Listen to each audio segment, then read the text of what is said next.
Good morning students. अपना topic चल रहा है एक्सक्रीटरी सिस्टम ऑफ ह्यूमन, मानव उत्सर्जन तंत्र, जिसमें हमने पिछले कई वीडियो के अंदर पढ़ा था कि कौन कौन से जो नाइट्रोजन उत्सर्जी पदार्थ होते हैं। फिर हमने पढ़ा था उत्सर्जन तंत्र के बारे में, जिसमें सभी उत्सर्जन अंग मिलकर उत्सर्जन तंत्र का निर्माण करते हैं। फिर हमने वृक्क की आंतरिक संरचना के बारे में अध्ययन किया।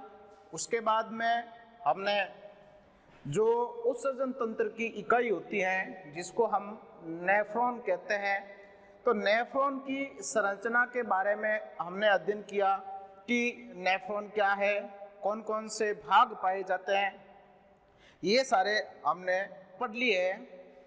आज इस लेसन के अंदर हमारा टॉपिक है मूत्र निर्माण, यूरिन फॉर्मेशन, यानी जो मूत्र निर्माण की जो प्रक्रिया होती है वो किस प्रकार होती है, कैसे रुधिर है वो वृक्क में प्रवेश करते हुए आगे नेफ्रॉन के बोमन संपुट में प्रवेश करता है और फिर वहाँ पर किस प्रकार अल्ट्रा फिल्ट्रेशन प्रक्रिया होती है या परानिस्यंदन की प्रक्रिया होती है, या हम कह सकते हैं कि मूत्र का निर्माण किस प्रकार होता है, उसको हम आज के इस टॉपिक के अंदर पढ़ेंगे।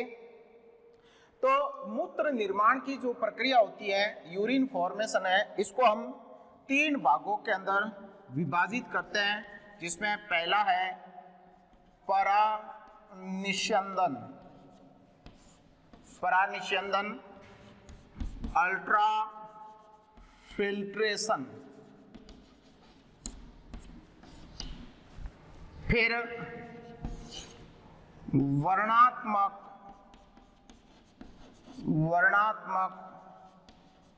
पुनरावशोषण,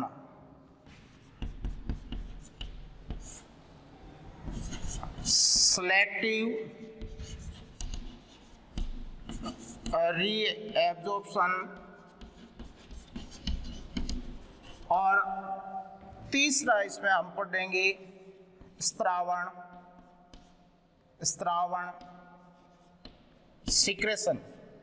यानी मूत्र निर्माण की प्रक्रिया के अंदर हम ये 3 स्टेप पढ़ते हैं। इन 3 स्टेप के द्वारा नेफ्रॉन के अंदर मूत्र निर्माण की प्रक्रिया होती है, जिसमें परानिस्यंदन, जिसको अल्ट्रा फिल्ट्रेशन कहते हैं, वर्णात्मक पुनरावशोषण या पुनः अवशोषण रीएब्जॉर्प्शन की जो परानिस्यंदन की प्रक्रिया के द्वारा जो पदार्थ आए हैं, उन पदार्थों की प्रक्रिया के द्वारा कुछ ऐसे पदार्थ हैं जिनको रीएब्जॉर्प्शन किया जाता है, पुनः अवशोषित कर लिया जाता है, और फिर हम कहेंगे कुछ ऐसे पदार्थ जिनका स्रावण होता है, सिक्रेशन होता है।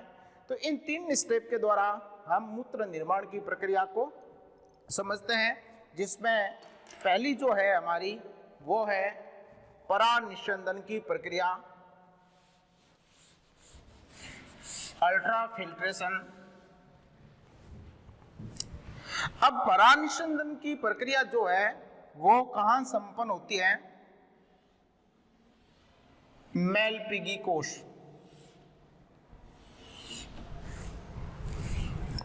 कहाँ संपन्न होती है? मेलपिगी कोश या मेलपिगियन काय।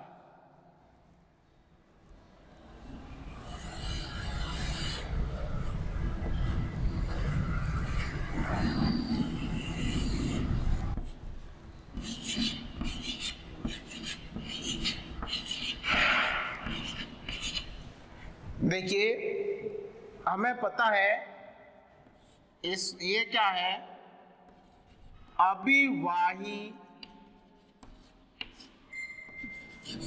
धमनिका। ये क्या है? अपवाही धमनिका। यहां से रुधिर बाहर निकलता है, जबकि यहाँ से ब्लड है वो क्या करता है, प्रवेश करता है। जिसको हम नेफ्रॉन की संरचना के अंदर पढ़ चुके हैं। ये क्या हो जाएगा, केशिका गुच्छ हो जाएगा, ग्लोमेरुलस हो जाएगा, जबकि ये क्या हो जाएगा, बोमन संपुट हो जाएगा, बोमन कैप्सूल हो जाएगा या बोमन संपुट जिसको हम कहते हैं। अब हमने पढ़ा था कि ये जो रक्त केशिकाएं जो होती है, रुधिर जो है वो क्या होता है, अभिवाही धमनिका के द्वारा केशिका गुच्छ में प्रवेश करता है। यानी यही अभिवाही धमनिका आगे जाकर कई पतली पतली ब्लड कैपिलरीज में बदल जाती हैं। ये ब्लड कैपिलरीज या रक्त केशिकाएं मिलकर ही केशिका गुच्छ का निर्माण करती हैं, ग्लोमेरुलस का निर्माण करती हैं। अब इसमें ये बहुत सारी जो केशिकाएं होती हैं, ब्लड कैपिलरीज होती हैं, उस ब्लड कैपिलरीज की जो इंटरनल एंडोथीलियम होती है, या हम कह सकते हैं कि जो आंतरिक उपकला होती है, और बोमन संपुट की उपकला ये वाली, ये मिलकर एक झिल्ली का निर्माण करती हैं, जिसको हम प्राण निस्यंदन कला के नाम से जानते हैं, है ना। ये जो हो जाएगी, इसको मैं यहाँ पर हमने पढ़ा था, ये बोमन संपुट है। इस बोमन संपुट की उपकला और इसके अंदर रक्त केशिकाओं की उपकला, रक्त केशिका इसके जो संपर्क में, ये दोनों मिलकर ग्लोमेरुलर कला का निर्माण करती है। क्या बनाती है, ग्लोमेरुलर कला बनाती हैं, ग्लोमेरुलर मेम्ब्रेन का निर्माण करती है, ग्लोमेरुलर झिल्ली का निर्माण करती है। हमने ये भी पढ़ा था कि बोमन संपुट के अंदर विशेष प्रकार की अंगुलीनुमा पर्वत रूपी संरचनाएं पाई जाती हैं, जिसका विशेष नाम दिया गया था हमने पोडोसाइट्स सेल्स। पोडोसाइट्स कोशिकाएं पाई जाती हैं। कई बार प्रश्न पूछा जाता है, 1 नंबर का क्वेश्चन पूछ लिया जाता है कि पोडोसाइट कोशिकाएं कहाँ पाई जाती हैं। तो ये जो पोडोसाइट सेल्स जो होती हैं, ये बोमन संपुट में पाई जाती हैं। अब ये यहाँ पर एक निस्यंदन कला का निर्माण करती है, या परानिस्यंदन कला या ग्लोमेरुलर कला का निर्माण करती है, या इसको हम निस्यंदन कला भी कहते हैं। परानिस्यंदन कला यानी जिस कला के द्वारा परानिस्यंदन की प्रक्रिया संपन्न होती है, तो उसको परानिस्यंदन कला कहते हैं। ये किससे बनती है, हम कहेंगे एक तो इसमें होती है रक्त केशिका की उपकला प्लस बोमन संपुट की उपकला, और फिर इन दोनों के मध्य एक झिल्ली पाई जाती है, जिसको आधारी कला कहते हैं। क्या कहेंगे, आधारी कला कहते हैं, बेसमेंट मेम्ब्रेन कहते हैं। ये तीनों मिलकर परानिस्यंदन कला का निर्माण करती हैं। परानिस्यंदन कला या अल्ट्राफिल्ट्रेशन मेम्ब्रेन का निर्माण करती है, जिसके द्वारा हम कहेंगे परानिस्यंदन की प्रक्रिया संपन्न होती है। अब देखिए, रुधिर का हमने संगठन पढ़ा था कि इसमें 55% भाग है वो प्लाज्मा का पाया जाता है, जबकि 45% जो होती हैं वो क्या होते हैं, ब्लड कार्पसल्स जो पाए जाते हैं, रुधिर कणिकाएं पाई जाती हैं। तो वे मिलकर हम कहेंगे किसका, रुधिर कणिकाओं का निर्माण करती है, और उसका जो भाग होता है वो 45% भाग पाया जाता है।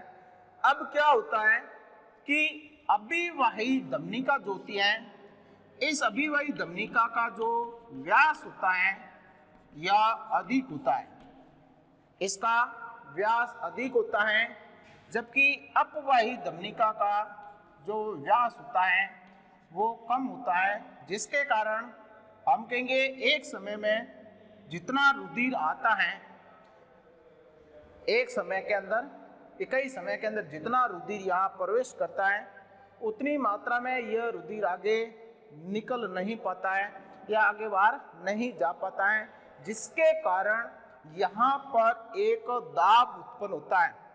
क्या उत्पन्न होता है? एक दाब उत्पन्न होता है, एक प्रेशर उत्पन्न होता है, जिसको हम ग्लोमेरुलर हाइड्रोस्टैटिक प्रेशर कहते हैं या ग्लोमेरुलर द्रव स्थैतिक दाब कहा जाता है। और ये दाब क्या करता है कि रुधिर के ऊपर प्रेशर डालता है, जिसके कारण रुधिर है वो परानिस्यंदन कला के द्वारा हम कहेंगे निस्यंदित हो जाता है। तो अब हम कहेंगे कि ये दाब जो लगता है वो दाब है GHP है, वो इस दिशा के अंदर लगेगा। यानी यहाँ पर 3 प्रकार के दाब कार्य करते हैं। कितने प्रकार के? 3 प्रकार के।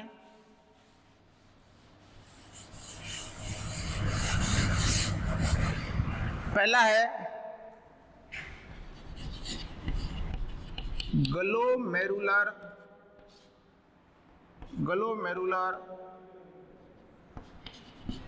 द्रव स्थैतिक दाब,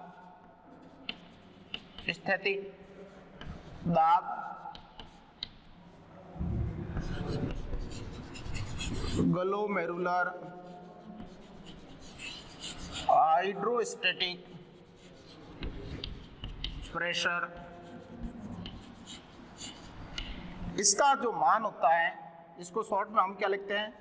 GHP लिखते हैं। GHP बराबर होता है 70 mmHg। कितना होता है? 70 mmHg। अब अपनी जो अभी बुक्स चल रही है RBSE की, उसमें 70 mmHg दे रखा है। कई किताबों के अंदर इसको 60 mmHg भी दर्शाया जाता है। ठीक है, कई किताबों में 60 mmHg और कई किताबें जिनमें 70 mmHg दर्शाया जाता है। दोनों सही है। फिर एक ये 70 mmHg जो GHP है वो इस दिशा के अंदर यहाँ लगता है। यानी हम कह सकते हैं कि इस ग्लोमेरुलस के द्वारा लगाया जाता है। किसके ऊपर दाब पड़ता है? यह हम कहेंगे परानिस्यंदन कला के ऊपर ये दाब लगता है। फिर एक और दाब होता है जो इन दोनों के विरुद्ध लगता है। ये जो दाब लग रहे हैं इनके विरुद्ध लगने का कार्य करते हैं, जिसमें होता है एक blood colloidal osmotic pressure, BCOP कहते हैं जिसको शॉर्ट में BCOP, या रुधिर कोलॉइडल प्रासरणीय दाब। हिंदी में क्या कहेंगे? रुधिर कोलॉइड प्रासरणीय दाब, BCOP, जिसका मान होता है 30 mmHg। आप एलन की बुक देखोगे तो उसमें आपको 32 mmHg लिखा हुआ मिलेगा। फिर एक और इस GHP के विरुद्ध कार्य करता है, जिसको कहते हैं संपुटीय hydrostatic pressure, capsular hydrostatic pressure. Short में इसको अपन क्या लिखते हैं? CHP लिखते हैं।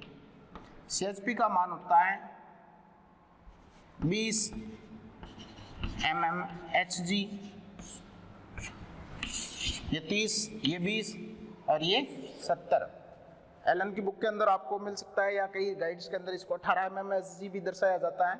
ठीक है, तो ये अपन कहेंगे आंकड़े कोई फिक्स नहीं होते हैं, एक परास के अंदर पाए जाते हैं। तो 3 दाब हो गए: ग्लोमेरुलर द्रव स्थैतिक दाब, ग्लोमेरुलर हाइड्रोस्टैटिक प्रेशर GHP जिसका मान होता है 70 mmHg, फिर blood colloidal osmotic pressure BCOP 30 mmHg, capsular hydrostatic pressure जो 20 mmHg होता है। ये जो दोनों दाब है वो इसके विरुद्ध लगते हैं।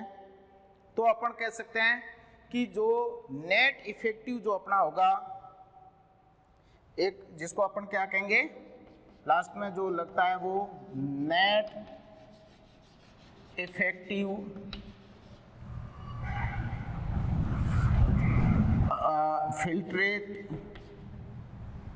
फिल्ट्रेट प्रेशर, जिसको हम क्या कहेंगे शॉर्ट में NEFP कहेंगे। क्या कहेंगे? NEFP कहते हैं। अब देखिए NEFP को अपन किसके द्वारा दर्शा सकते हैं? NEFP बराबर क्या होगा? सबसे पहले GHP माइनस क्या BCOP, क्योंकि ये इनके खिलाफ लगता है। साथ में खिलाफ कौन से लगता है? अपन कहेंगे CHP। ठीक है, तो इसका जो मान हो जाएगा ये कितना 70 माइनस 30 प्लस 20, तो NEFP का मान हो जाएगा वो हो जाएगा 20 mmHg। ठीक है, तो ये हम कहेंगे नेट इफेक्टिव जो रुधिर केशिकाओं के द्वारा लगाया गया जो बल होता है, फोर्स होता है या प्रेशर दाब जो होता है वो 20 mmHg होता है, जिसके कारण क्या होता है कि रुधिराणु जो होता है RBC, WBC और प्लेटलेट्स ये और प्लाज्मा प्रोटीन को छोड़कर, देखो कणिका तो आएगी नहीं, रुधिर कणिका जो होती है ब्लड कॉर्पस्कल्स होती हैं वो इसमें से नहीं छन्नित होती हैं। तो पीछे क्या रहा? प्लाज्मा से हमने क्या निकाल दिया? प्लाज्मा की जो जितनी सारी प्रोटीन होती है वो भी इसमें नहीं आती है। तो बाकी जो जल रहा वह जल है और कुछ ऐसे उत्सर्जी पदार्थ आयन वगैरह होते हैं, वो क्या करते हैं कि इस परानिस्यंदन कला के द्वारा निस्यंदित हो जाते हैं, क्योंकि यहाँ दाब है वो क्या लगाता है? अधिक लगता है, जिसके कारण ये पदार्थ है वो हम कहेंगे बाहर निकल जाते हैं और बाकी है वो रुधिराणु और प्लाज्मा प्रोटीन और कुछ प्लाज्मा का भाग है वो क्या होता है कि यहाँ आगे अपव्ययी धमनिका के द्वारा प्रवाहित हो जाता है आगे, और जो भाग अपन कहेंगे छनकर बोमन संपुट में आता है उसको हम निस्यंद कहा जाता है, फिल्ट्रेट कहा जाता है। यानी परानिस्यंदन की प्रक्रिया के द्वारा जो पदार्थ छनकर बोमन संपुट में आते हैं उन्हें हम निस्यंद कहते हैं और या फिल्ट्रेट कहते हैं। फिर हम कहेंगे ये आगे बोमन संपुट से आगे गिरवा और गिरवा से आगे जो समीपस्थ कुंडलित नलिका होती है उस समीपस्थ कुंडलित नलिका के अंदर चले जाते हैं, जहां पर हम कहेंगे इसका दूसरा जो स्टेप हमने पढ़ा था कि वर्णात्मक पुनरावशोषण वो प्रक्रिया स्टार्ट होती है। तो परानिस्यंदन की प्रक्रिया वो इतनी होती है कि हम कह सकते हैं कि रुधिराणु व प्लाज्मा प्रोटीन को छोड़कर प्लाज्मा का बाकी भाग परानिस्यंदन कला के द्वारा रक्त केशिकाओं से बोमन संपुट में आ जाने की प्रक्रिया को परानिस्यंदन कहा जाता है। जो पदार्थ प्राप्त होता है उसे निस्यंद कहते हैं या उसको फिल्ट्रेट कहा जाता है। और यहाँ पर लगभग पर डे हम कहेंगे 180 लीटर पर डे के हिसाब से इसमें अल्ट्रा फिल्ट्रेशन की प्रक्रिया होती है। नेक्स्ट क्लास के अंदर हम ये पढ़ेंगे कि जो मूत्र निर्माण की प्रक्रिया होती है उस मूत्र निर्माण की प्रक्रिया के अंदर परानिस्यंदन स्टेप हमने पढ़ लिया। अगला जो वर्णात्मक पुनरावशोषण है वो नेक्स्ट वीडियो के अंदर पढ़ेंगे। तब तक आप इसको अच्छे से पढ़िए, याद कीजिए। धन्यवाद।